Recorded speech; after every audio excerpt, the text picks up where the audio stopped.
Breaking right now, Prince Andrew has in the past hour been summoned in Washington, D.C. for questioning over his links to Jeffrey Epstein. Breaking news out of Washington, D.C. Prince Andrew has reportedly been summoned for questioning over his alleged ties to Jeffrey Epstein.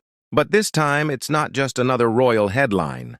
What's emerging apart. There's a lot of stuff on her relationship with Epstein and that he felt she'd let him down and her rudeness. In the message, Andrew has come to light, and it's tearing apart the fragile loyalty between Prince Andrew and his former wife, Sarah Ferguson. The email, verified by investigative... In the interest of justice for the victims of Jeffrey Epstein, we request that you cooperate with the committee's investigation by sitting for a transcribed interview with the committee. Connected to Epstein's trafficking network. It's a move that suggests a desperate attempt to protect himself, even if it meant crossing ethical lines. But what the prince never expected was that this one message would set off a chain.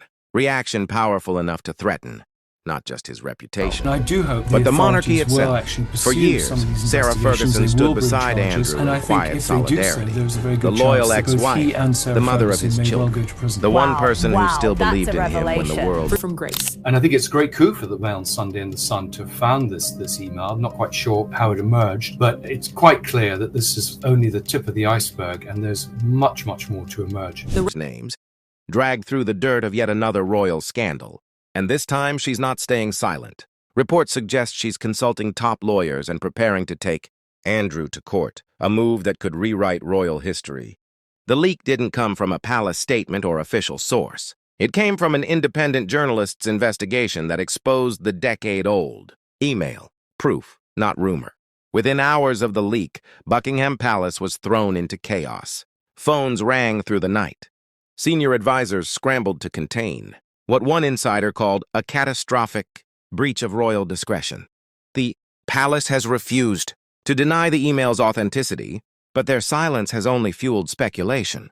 Behind closed doors, tension has reportedly turned to panic. King Charles is said to have called an emergency briefing, and not out of sympathy for his brother, but out of fear. Fear of what could come next. Because this isn't just another embarrassment. It's a glimpse into how far a royal might go to protect his secrets. And as the walls of royal protection begin to crack, Sarah Ferguson is left watching. So rather obviously this email proves that she's been caught out in a pretty bad lie, very dark and duplicitous. Do you think that gives us a really accurate insight into her character? The more you know Sarah Ferguson, the more you realize actually what a villain she is. Has weaponized it. If you told him, Bess, that in 2019, 8 years later, he would be stripped from his title, he would look at you laughing. And Sarah, of course, was with him. I mean, there were many scandals that Sarah basically reinvented herself afterwards. So I think at that point he felt invincible. For Sarah, this isn't revenge, it's survival. She's reportedly meeting with lawyers to explore defamation and breach of trust claims, signaling a major shift from quiet loyalty to open confrontation. Behind the iron gates of Royal Lodge, sources say the atmosphere has turned icy. Andrew, once confident and untouchable, has become withdrawn and isolated. His once loyal aides are quietly distancing themselves, fearing what more could surface. Meanwhile, the public's patience is wearing thin. Lawmakers in Westminster are now calling for new limits on royal immunity, demanding that no title or tradition should place anyone above accountability. The idea of stripping royal honors, once unthinkable, is now part of open political debate. And as this crisis deepens, King Charles reportedly faces an impossible choice: protect the institution or allow justice to take its course. The Virginia Giuffre book, Prince Andrew believed it was his birthright to have sex with me. It's a horrible, horrible quote. It shows just how entitled this man really was to these things.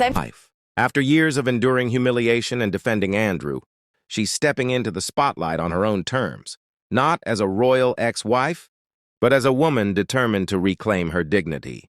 In a recent interview, she hinted at the personal cost of her past, saying, "Many people are lost in this world. It's excruciating to live with past mistakes.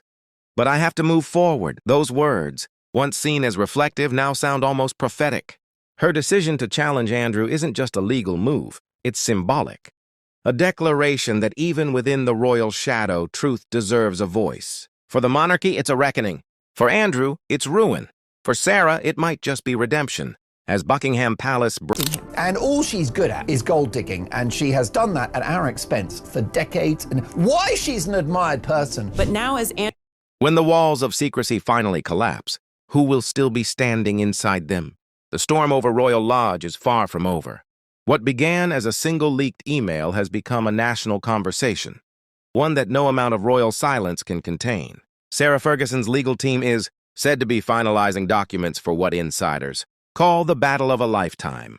If filed, her case could compel Prince Andrew to testify under oath, forcing long-hidden truths into the light.